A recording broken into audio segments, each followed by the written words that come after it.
Olá, no programa Lespe em Pauta de hoje nós vamos falar da tarifa de energia no estado de São Paulo e o trabalho da CPI da Enel aqui na nossa Assembleia Legislativa. Olha, a Enel aprovou o processo de reajuste tarifário anual. A redução média será de 2,43% nas contas de luz dos consumidores da distribuidora, com percentuais variando aí de acordo com a classe de consumo. Muito bem, sobre esse assunto nós vamos ouvir através da plataforma Zoom, eu vou chamar agora aqui, o engenheiro elétrico Lucas Fragiosi. Lucas, muito bem-vindo aqui ao nosso programa. Prazer recebê-lo aqui. Olá, Sérgio, prazer. Obrigado aí pela abertura. Cumprimento aí a todos que estão assistindo também. Ô Lucas, é claro que a gente falar de energia é um tema que não é fácil também não, né? Porque as pessoas reclamam muito do aumento de tarifas de energia, enfim, muita gente reclama, mas eu pago tanto, eu não gasto isso, né? E você, como um engenheiro elétrico, né, vai poder dar uma explicação melhor o porquê que acontece isso. É exatamente isso da minha primeira intervenção contigo é essa, né? Por que a gente paga tanto, né? Essas taxas de energia são tão altas? Pelo menos as pessoas reclamam, eu também reclamo, né? Por que a gente paga essas taxas tão altas de energia elétrica hoje? Legal, Sérgio. Vamos lá. Eu acho que primeiro a gente tem que entender como é composta a conta de energia, né? Uhum. Aproximadamente, a conta de energia hoje, 30% é da energia em si, ou seja, aquela energia que você está consumindo, tem alguém gerando e você tem que pagar por ela. Isso dá aproximadamente 30% da sua conta de energia. Os outros 30% são custos relacionados à transmissão e distribuição de energia. Então a gente tem que remunerar aí, no caso de quem está aqui na capital paulista, a gente tem que remunerar a Enel São Paulo ou qualquer distribuidora que você estiver aí assistindo do país, você tem que remunerar aí os custos de distribuição e também de transmissão de energia. Agora, tem 40% da nossa conta de energia, ela é tributos e encargos, né? Então, a gente tem uma carga tributária muito grande na conta de energia e tem também o que a gente chama dos encargos setoriais, que são custos que vão além da geração, né, da usina que está realizando e da distribuição e transmissão, que é o que faz a energia chegar até aí. Então, tem 40% da nossa conta de energia que a gente acaba, entre aspas, não vendo, porque não é só daquela tríade, né? Geração, transmissão e distribuição de energia. Então, o problema, no caso, então, são mais os encargos, né, impostos que são cobrados praticamente do que o valor, talvez, às vezes, muitas vezes, no caso, da própria conta de energia, né? É isso? Exatamente, exatamente. Só de tributos, por exemplo, e quando eu falo tributos, eu estou trazendo aqui PIS, COFINS e ICMS, a gente está falando de 20% da conta de energia, né? Vamos dizer assim, é um custo muito alto. Se a gente pensar aqui, né? Imagina tirar 20% da sua conta de energia, o quanto que traria isso, né? É claro que tem algumas questões aqui fiscais e tributárias envolvidas, mas é um peso importante, né? E eu gosto também de trazer aqui, ainda dentro desse âmbito de distribuição da conta de energia, 20% são encargos setoriais, que é para cobrir algum custo que eventualmente não estava sendo ali, que está sendo destinado para alguma outra finalidade. Entendeu? E tudo isso acaba pesando ali no bolso do consumidor no final do mês, né? É complicado. Outra coisa que a gente ouve também, reclamações, né, que essa questão toda da terceirização, né, da questão da Enel ter assumido, né, de ter sido aí terceirizado, tudo. Eu queria que você explicasse um pouco qual seria, no caso, a vantagem e desvantagens disso, né, de uma outra empresa particular assumir, no caso, a Eletropaulo aqui em São Paulo, enfim. Sim, isso é uma prática bastante comum quando a gente olha a nível Brasil, né? As concessionárias de energia, elas podem sim, entre aspas, passar de mão, né? Você deixa de ser de um acionista e passa a ser outro. Isso é relativamente comum. Agora, o que é importante a gente ficar atento com relação à qualidade do serviço. E quando eu digo qualidade do serviço, tanto no sentido de interrupções, ou seja, qual é a quantidade de vezes que está caindo a energia aí na sua empresa, na sua unidade, no seu comércio, E também qual é a velocidade em que a tua distribuidora ela vai te ajudar. Pô, caiu Hum. a energia aqui, você pegou o telefone, ligou para o pessoal ali resolver o problema. Quanto tempo que eles vão resolver isso? Esses são dados fundamentais para a gente entender se o serviço daquele novo acionista, daquela distribuidora de energia, Uhum. se ele está melhorando ou se ele está piorando. É claro que a empresa de energia ela vai querer o quê? Reduzir custos. Né? Isso é primordial em qualquer empresa, não só do ramo de energia, mas qualquer empresa quer reduzir custos. O que não pode é reduzir custos, mas também reduzir qualidade do fornecimento, e aqui especificamente falando do fornecimento de energia. E aí que a gente tem problemas sérios para resolver. Então, aí falando dessa, eu falei de terceirização, uma privatização, né? Privatizar uma empresa. No caso, aqui em São Paulo, a Eletropaulo foi privatizada, né? Passou para as mãos aí da Enel, que é uma empresa italiana, enfim. Mas eu digo da reclamação das pessoas, por exemplo, vou te dar um exemplo agora, a reclamação dos apagões que vem acontecendo, né? Aqui em São Paulo. As pessoas reclamam demais disso. Eu tenho aqui dados, né, sobre esse assunto. Inclusive, nós vamos falar daqui a pouco até da CPI, que foi composta aqui na Assembleia Legislativa, foi feita para discutir, né, exatamente essa situação dos apagões aqui no estado de São Paulo, aqui em São Paulo, aqui na capital, pelo menos, né? Eu queria que você falasse um pouco Perfeito. disso. Perfeito. Aí a questão dos apagões, Sérgio, eu acho que são. A gente pode começar analisando no âmbito de manutenção preventiva, né? Será que a rede estava adequada antes de acontecer os apagões? E aí eu remeto aqui a alguns dados Uhum. interessantes, né?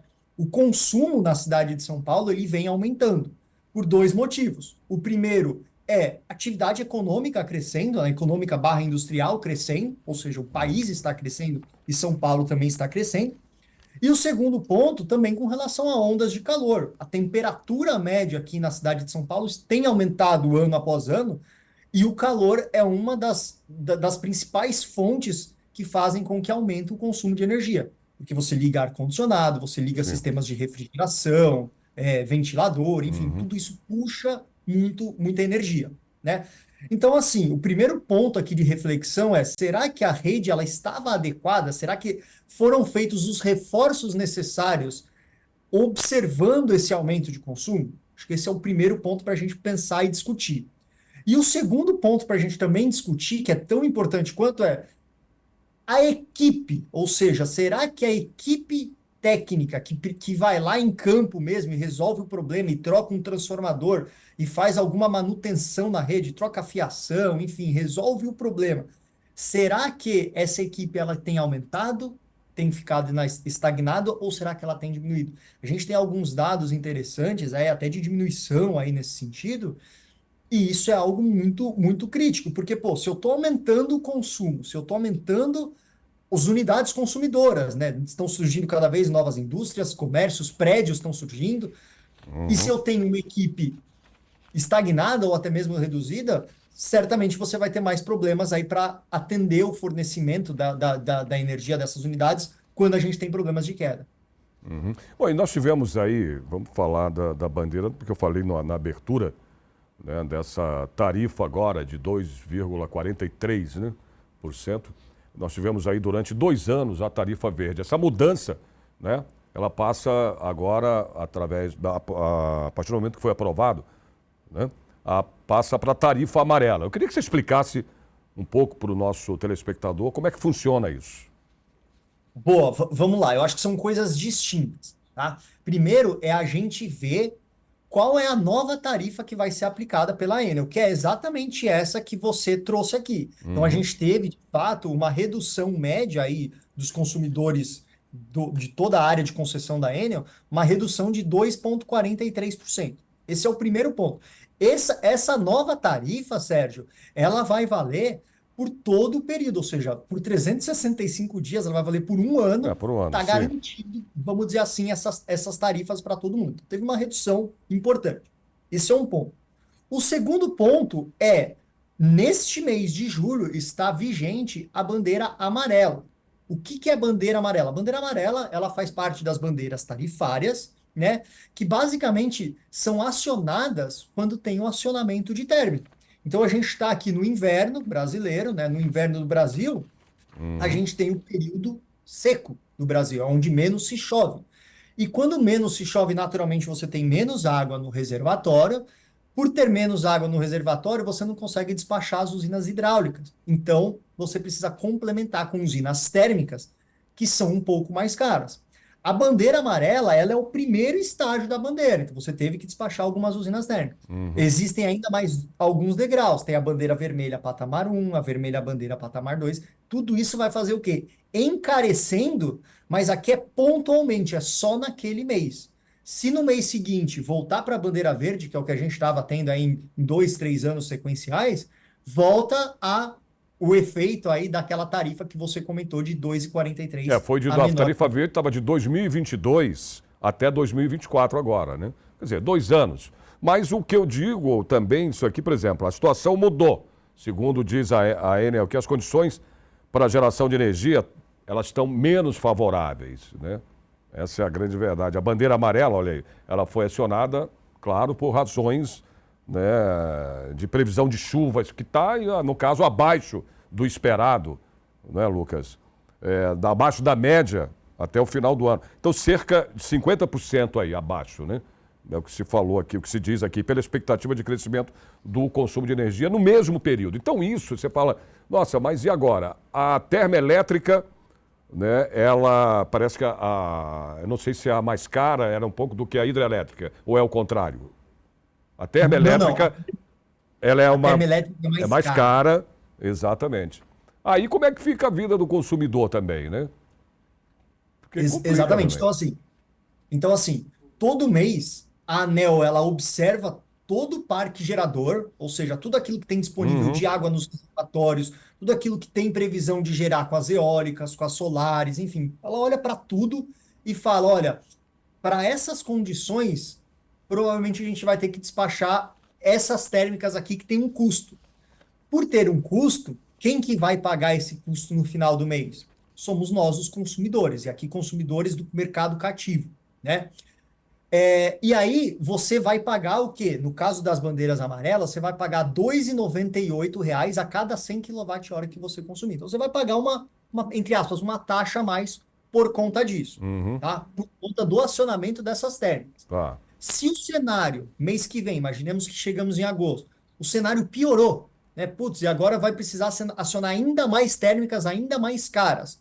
Pode ser que a gente tenha a bandeira vermelha patamar 1. E aí, ao invés de Aí pagar você vai 2,90, pagar um valor, uma taxa maior ainda do que vou a pagar uma amarela. taxa maior, ainda, Uhum. mais do que o dobro. Mais do que o Sim. dobro do que é esse valor de 2,98, ele passa para ser 6,50 para cada 100 kWh consumido.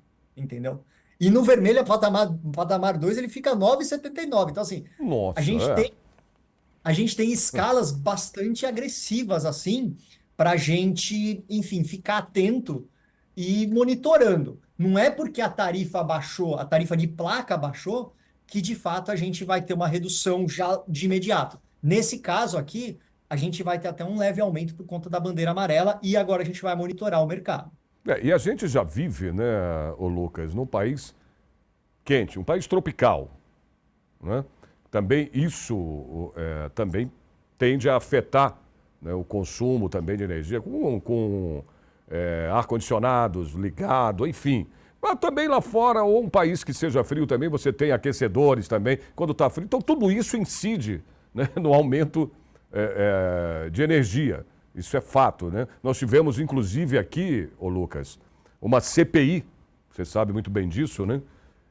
Que discutiu aqui a questão da energia em si, do quanto você paga. As pessoas vieram aqui, fizeram uma audiência pública, inclusive para essa discussão, porque muita gente estava, por conta dessa CPI, as pessoas vieram à Assembleia Legislativa, né, discutir o que pode ser melhorado, como é que isso pode ser feito para que as pessoas tenham uma condição melhor de pagar aí a sua conta de energia sem tanto aumento, sem tanta, né, tarifa, né, que seja tarifado ali a conta de energia sempre. E você mesmo falou, numa bandeira vermelha chega a 9 e poucos reais. Quer dizer, Eu queria que você falasse um pouco dessa CPI que aconteceu aqui na Assembleia Legislativa.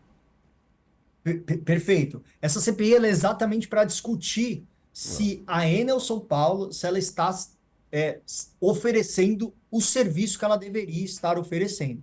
Tá? Então, aqui a gente está olhando tanto do ponto de vista de valor tarifário, será que ele está ou não está correto, e de Uhum. serviço, porque por obrigação, qualquer distribuidora do Brasil, ela é obrigada a deixar a rede em funcionamento para que qualquer consumidor da sua área de concessão possa ir lá, Isso. ligar os seus equipamentos e ter a sua vida normal. Ela é obrigada a fazer isso.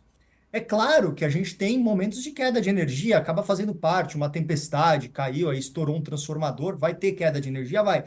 Então, a ANEEL, né, que é a Agência Nacional de Energia Elétrica, que é quem regula todo o setor, ela deixa alguma certa tolerância. Então, as distribuidoras, elas podem ficar em um tempo sem energia ao longo aí do ano, elas até podem ter algumas interrupções, mas elas não podem ser o que a gente teve aí no início do ano, final do ano passado, aquelas interrupções 2, 3, 5 dias, unidades É. consumidoras sem receber energia elétrica. Isso você fere um princípio grave aqui, que ela precisa ter ali o fornecimento de energia, ela precisa manter a rede operando. E aí foi instalada exatamente essa CPI para entender o que tinha acontecido, né? E se de fato a Enel São Paulo ela deve continuar fornecendo energia. Isso realmente foi um negócio muito sério. Imagina ficar 5 dias, uma semana sem energia elétrica.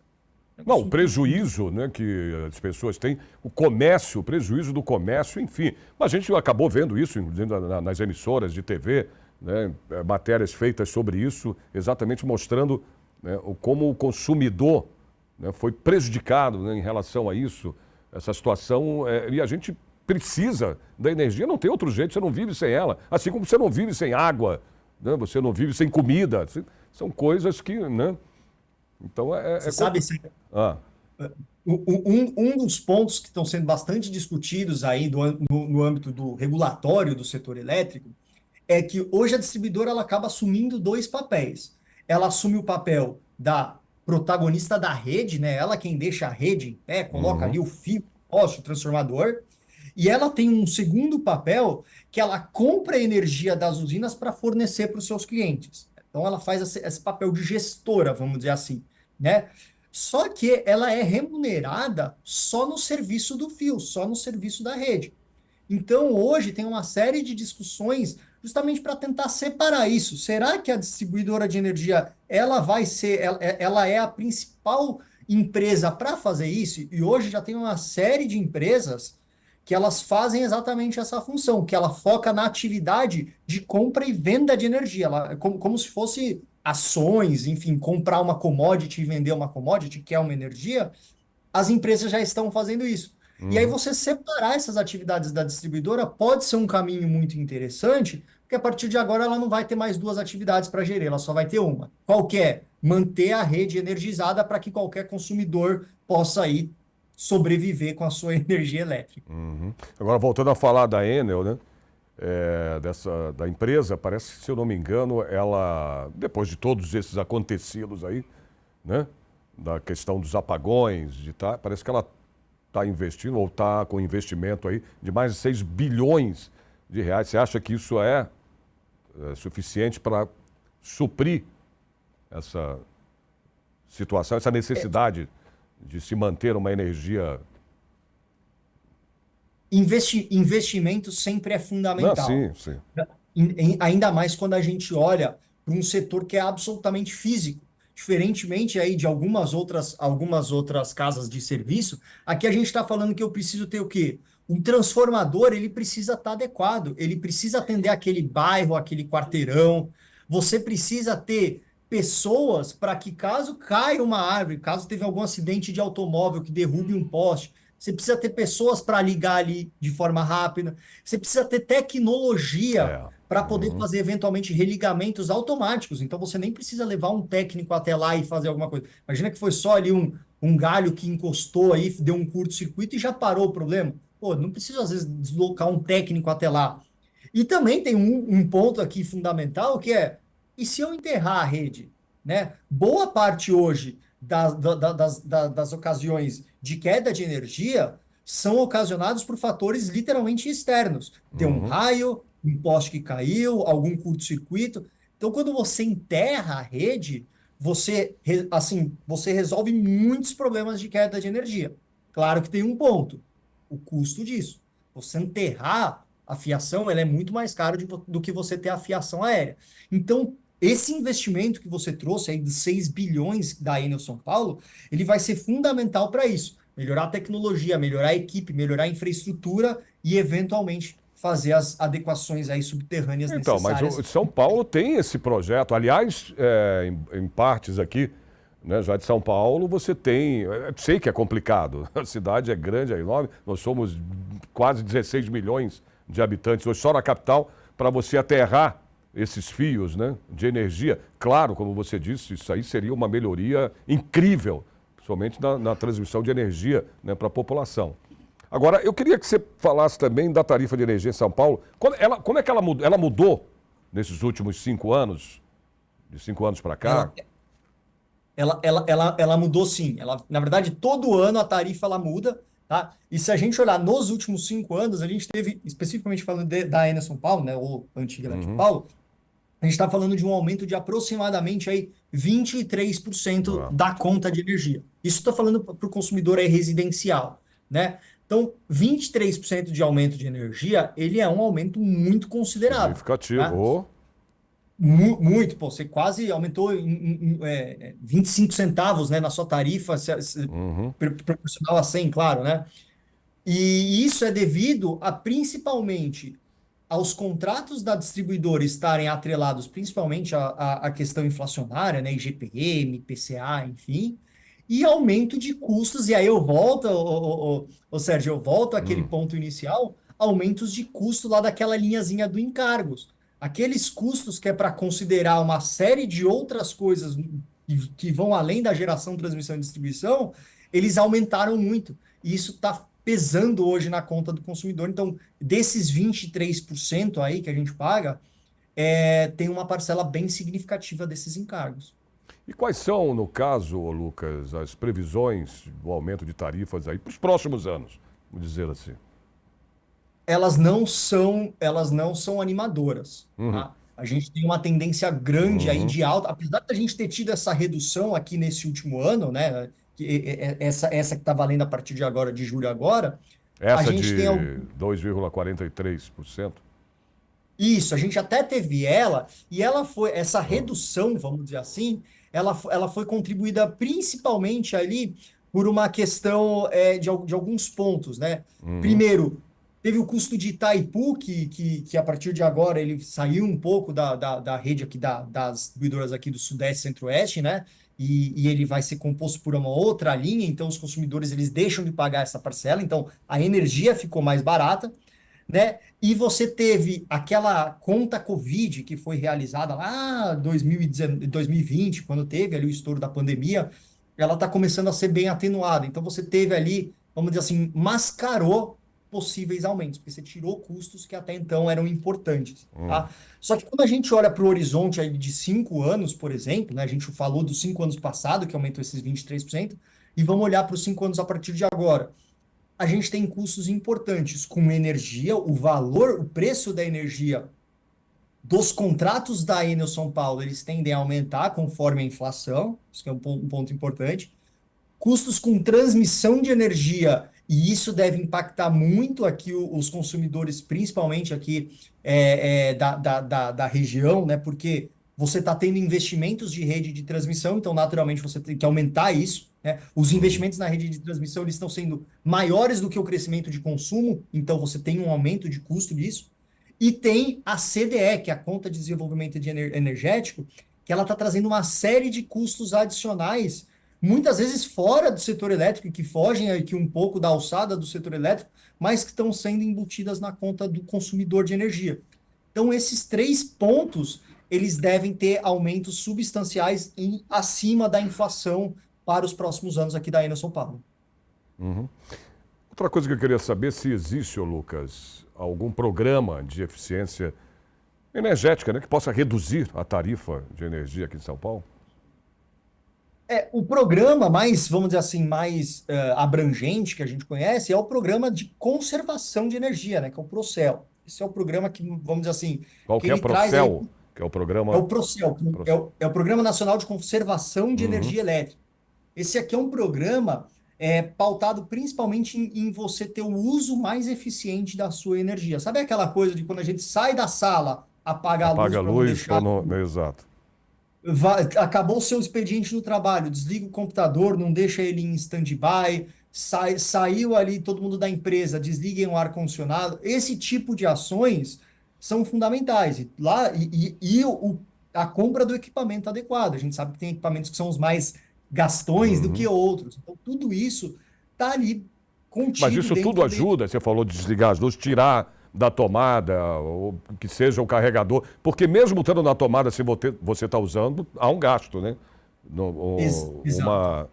Né? Uma tomada, enfim, que você está colocando ali, o seu próprio carregador de celular, por exemplo, gasta. Mas muitas vezes eu vejo, né, que as pessoas muitas vezes fazem isso e mesmo assim elas reclamam de que estão pagando, que a energia está, né, que a luz está vindo mais cara, está vindo cara, está aumentando. Será que realmente funciona mesmo isso na prática?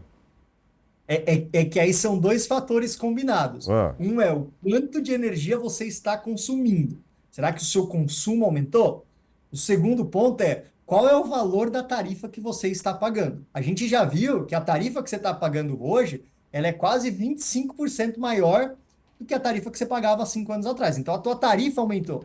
Então, veja bem, se o seu consumo manteve exatamente igual nesses últimos 5 anos, hoje você está pagando quase 25% a mais. Às vezes, você até teve algum processinho de eficiência energética, trocou as lâmpadas ali, sei lá, incandescentes por lâmpada LED, uhum. equipamentos mais eficientes, usar melhor a sua energia.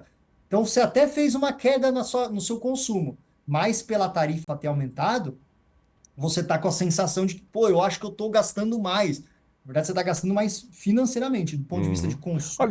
Aí, Aliás, uma pergunta que eu queria fazer para você como engenheiro elétrico, eu sei que está fora do coisa, mas o próprio relógio, ele pode fazer com que a sua energia, você esteja gastando mais energia por algum problema no relógio? pode Pode, né? acontecer, pode acontecer. Ele é até relativamente comum.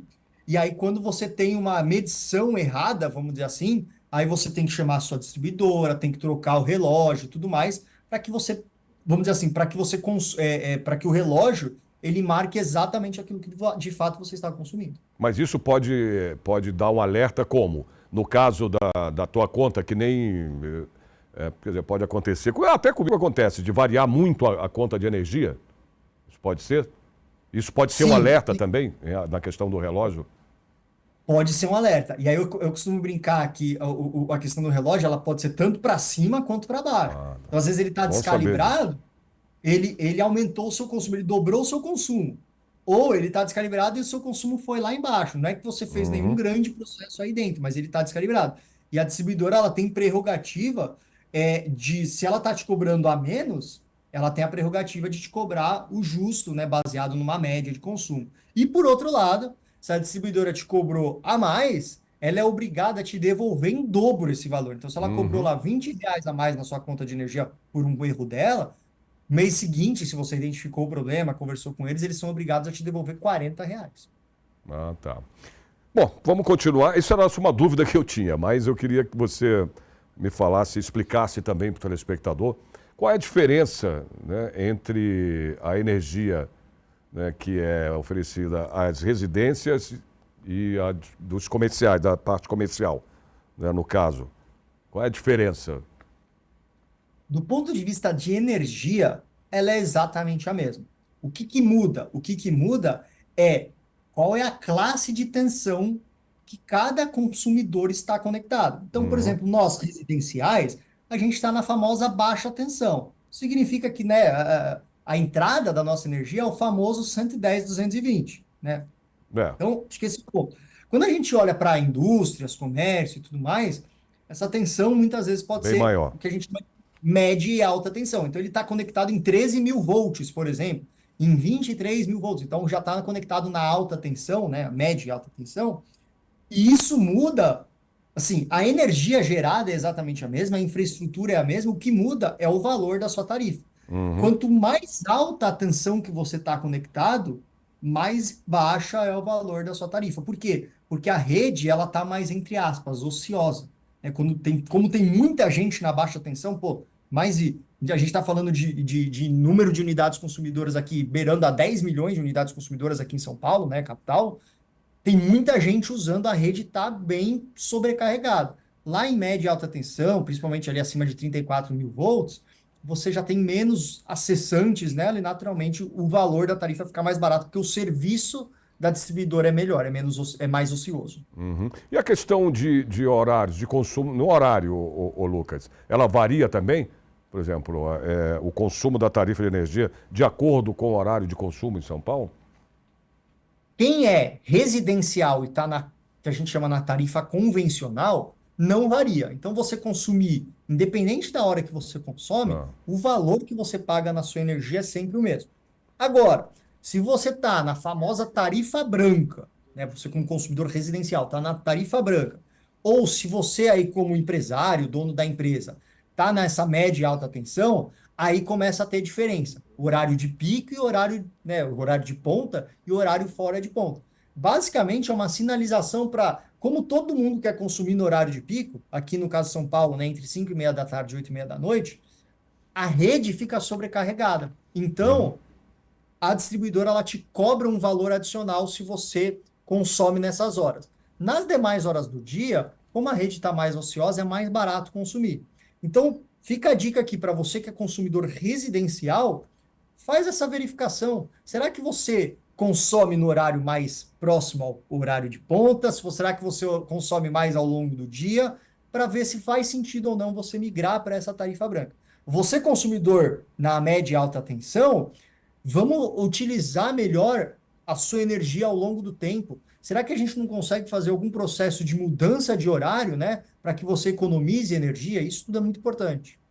Qual seria, no caso, o horário em que, a parte do dia em que você mais usa a energia, mais gasta a energia? Residencial, Então, no caso, que eu estou falando. o residencial também ele segue mais ou menos a linha, né? A maioria, né, das casas e residências, elas consomem mais energia entre 5 e meia da tarde e 8 e meia da noite, que é o horário de ponta mesmo do De ponta sistema. do... Por quê? É quando boa parte aí das pessoas que trabalham fora já chegaram, você teve que acender É. toda a parte de iluminação por conta claro, né, da claridade do dia. Você faz as suas atividades, então cozinha, lava roupa, passa roupa, toma banho, enfim, você faz todas as suas atividades e acaba tendo esse estresse aí do sistema, E tá? provavelmente à noite, né? Toda que você está em casa, televisão ligada, um monte de aparelho ligado, tudo claro que você vai consumir mais. Isso aí não tem para onde, né? Exato. Agora, se você pegar um consumidor que foge um pouquinho dessa característica, então imagina aquela pessoa que, por exemplo, ela trabalha mais à noite ou no final do dia, né? Ela tem algum serviço que ela trabalha fora. Talvez para ela faça sentido ela aderir à tarifa branca. Por quê? Ora, se a tarifa branca no período fora ponta ela é mais barata do que a convencional e no período de ponta ela é mais cara, se no período de ponta você não usa porque você está fora de casa trabalhando, por exemplo, talvez seja uma saída interessante. Você vai conseguir economizar na sua conta de energia. Não, Lucas, a gente tem mais que eu queria lembrar, lembrei agora até, a gente tem mais um agravante no consumo de energia, né? Que é a questão das pessoas estarem trabalhando muito mais agora, de um tempo para cá, principalmente depois da pandemia, em home office, né? Em home office aumenta bastante a conta de energia. Porque é aquilo lá que você falou, né? Antes você ficava É, o dia inteiro fora, só voltava ao final do dia e aí sim você ligava todos os equipamentos. Agora não, então é, agora você a exato. todo momento você está com a luz ligada, o seu computador ligado, você vai pegar alguma coisa para beber na geladeira, então o tempo todo você está ali utilizando energia elétrica. Uhum. Outra coisa, como é que você pode, no caso, Lucas, contestar, né, um valor que você acha que foi cobrado na sua conta indevidamente? O primeiro caso, primeira coisa é você ter de fato a comprovação de que tem um erro ali, né? Você pode ver isso através do seu próprio medidor de energia, ver que está com algum problema. Hoje em dia existem alguns outros equipamentos de leitura e medição que você pode colocar ali acoplado para te auxiliar nisso. Então, o primeiro ponto é constatar de fato que teve um problema. Constatou esse problema, aí agora você deve acionar a sua distribuidora. Então, primeiro pelos canais de atendimento normal. Se não der certo, você pode escalar isso para a ouvidoria da distribuidora, e aí o Uhum. negócio começa a ganhar mais corpo. E num cenário, hoje em dia, 90% dos problemas são resolvidos ainda dentro do âmbito da própria ouvidoria, mas num limite você pode acionar a ANEEL só depois de ter acionado a ouvidoria. Falando, olha, ANEEL, eu fui aqui atrás desse meu problema, tenho todas as evidências aqui, falei com a distribuidora, falei com a ouvidoria e não resolveu. Aí você escalou para a ANEEL e aí o negócio toma ainda um outro corpo. Mas hoje, boa parte dos problemas são resolvidos em âmbito da ouvidoria da distribuidora, tá? Tá, mas e, no caso, como você pode monitorar, né, o seu consumo de energia? Hoje, para quem é consumidor da média e alta tensão, já existem vários instrumentos, porque o relógio, o famoso relógio, né, que é o Sim, medidor que é de o energia, medidor. Tá. ele já é eletrônico, então você consegue acompanhar hora por hora dele, ele tem a memória de massa dele, então você consegue ter muito mais aferição. Para quem é consumidor residencial da tarifa convencional, esse relógio, né, esse medidor, ele é o eletromecânico. Então ele só vai mostrando ali, né, só vai mudando o númerozinho para que um leiturista vá lá e faça as anotações, né? Agora, se você começa, olha para o relógio, vê que às vezes ele está girando mais rápido do que deveria, você está com todos os equipamentos desligados na sua casa, ele continua rodando, aí você já começa a ter algumas evidências. Você pode tirar algumas fotos, uns vídeos, você pode desligar a chave da sua casa e ver se ele continua. Então, assim, tem alguns artifícios, mas eles são mais limitados do que aquele consumidor industrial ou comercial. Uhum. E vamos falar, né, claro, da tecnologia, da energia solar, né, Lucas? Como é que ela pode, no caso aí, a energia solar, impactar a tarifa de energia aqui em São Paulo, a tarifa comum? Olha, você como consumidor que resolver instalar um sistema fotovoltaico aí no seu telhado, por exemplo, ele vai impactar de uma forma muito positiva. Por quê? Porque hoje, né, tudo que você consome vem da rede. A partir do momento em que você coloca um sistema fotovoltaico, parte do que você vai consumir, você gerou. Então, naturalmente, você reduz o seu consumo que você puxa da rede. Você vai continuar puxando energia da rede. Você vai ter que consumir de noite, você vai consumir mais do Mas que você tem Não, é mais legal do você estar falando isso tudo, mas eu fico pensando, caramba, mas o problema é o custo, ainda é caro, né? Ainda é caro, ainda é sim. caro. Não é para todo mundo, não. Ainda o alcance não chega a todos, entendeu? Para você poder ter esse sistema, né? Mas, aliás, eu queria Ai- saber até qual o melhor sistema de energia, qual que vale Ainda mais é a pena. caro, ainda não é para todos. E aqui só vou fazer um parênteses, tá? Uhum. Tá certo. Aqui a gente tem um problema de subsídio cruzado também. É. Tá? Que é isso? Esse subsídio cruzado é todo mundo que colocou placa solar reduziu a conta de energia. Quem está Uhum. pagando por isso? É, Quem está pagando por isso são os outros consumidores que não colocaram, né? Então você tem um exatamente. problema que é até de, vamos dizer assim, de uso efetivo das suas tarifas, né? Então acho que só fazer esse parênteses aqui que é o sistema fotovoltaico ele é muito bom para quem coloca, né? Ele é caro, mas ele é muito bom para quem coloca, Sim. mas hoje está sendo suportado pelos demais consumidores do mercado, tá? Então isso é algo para a gente ficar muito atento. Já estão acontecendo ações para regulamentar e melhorar essa questão, mas é importante. Agora, você me perguntou qual é o melhor sistema para colocar. Eu costumo brincar que o melhor sistema para colocar é aquele que vai caber no seu bolso É. e na sua instalação. Então, hoje, por exemplo, eu tenho um terreno que eu não uso nada para ele. Vale a pena colocar? Pô, talvez valha a pena. Agora, eu vou comprar o terreno para colocar isso. Talvez fique um pouco fora. Você vai ter que comprar o terreno, vai ter que É. colocar as placas solares e tudo mais. Então, vai depender muito de como que é. Pô, eu tenho uma casa que tem um telhado interessante. Posso colocar? Pô, vai lá. Pode e deve. Agora, cuidado. Pô, eu tenho uma casa que está literalmente colada aqui com um prédio, né? Ou com algum outro edifício mais alto que quase que não bate sol aqui na minha casa. Precisa ficar atento. Então, assim, é importante você trazer uma empresa para verificar, né? Para fazer toda essa parte de medição antes de sair instalando as placas e não ter nenhuma surpresa lá na frente. A gente está exatamente falando nisso, que nem todo mundo tem condições de ter esse sistema, né? Eu pergunto a você se tem alguma ajuda financeira para as famílias, né, exatamente de baixa renda, no caso aí, para pagamento da tarifa de energia aqui em São Paulo? Existe. Para quem é o consumidor baixa renda, a tarifa é uma tarifa diferenciada, é uma tarifa mais barata. Uhum, Então, para que você seja enquadrado no consumidor baixa renda, você tem que fazer parte ali, né? Você tem que fazer um cadastro e tudo mais. sim. Hoje em dia já está bem automático isso, mas consumidor baixa renda vai pagar uma tarifa mais barata do que um consumidor convencional. Ah, legal. Olha, a gente está chegando aqui ao final do programa, ô Lucas. Eu queria é, saber de você. Eu queria que você falasse para o nosso telespectador, né, eu deixasse uma mensagem, né? Pode ser até, né, uma mensagem para que você economize mais energia. Eu não sei o que você pode falar, né, para o nosso telespectador, para que ele, né, passe aí a ter uma atitude melhor no seu consumo de energia elétrica. Perfeito. Eu acho que são dois pontos aqui que eu queria deixar como mensagem principal, tá? Primeiro eficiência energética funciona muito bem. Faça um bom uso da sua energia elétrica, não desperdice energia à toa, acho que isso é fundamental, tá? Acho que esse é o primeiro ponto. Uhum, E o segundo ponto é que é mais dedicado para quem é empresário, né, ou que trabalha numa empresa, comércio, indústria, enfim. Hoje em dia já tem uma alternativa muito interessante para você reduzir de forma vertical aí a sua conta de energia através do mercado livre de energia. O que que é isso? É você comprar uma energia mais barata do que a Enel te fornece. Hoje, essa solução ela é específica só para consumidor de média e alta tensão, né? Normalmente, a gente está falando de contas aí acima de R$ 9.000, uhum. normalmente, mas não é uma regra. Esse grupo de consumidores ele já pode buscar, é igual trocar a operadora do celular. Ele troca a operadora e começa a comprar uma energia mais barata.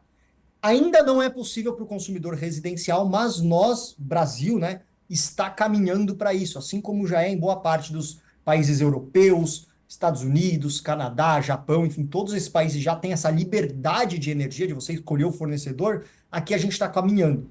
Ainda só é possível para esse consumidor de média e alta tensão. Então, se você for um consumidor de média e alta tensão, além da questão de eficiência energética, vale a pena você procurar aí essa solução, Uhum. que de fato é uma solução muito legal e muito segura. E é isso que a nossa empresa faz.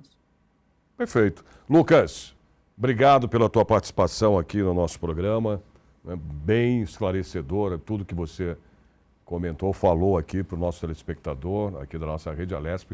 Obrigado aí mais uma vez pela tua E participação e até uma próxima aí. eu que agradeço pela oportunidade, tá, Sérgio? Fica aqui a abertura realmente para uma próxima. Eu gostei bastante aqui desse nosso encontro. Um Legal. abraço. Obrigado, querido. Um abraço. O Alesp em Pauta de hoje termina aqui. Até o nosso próximo programa.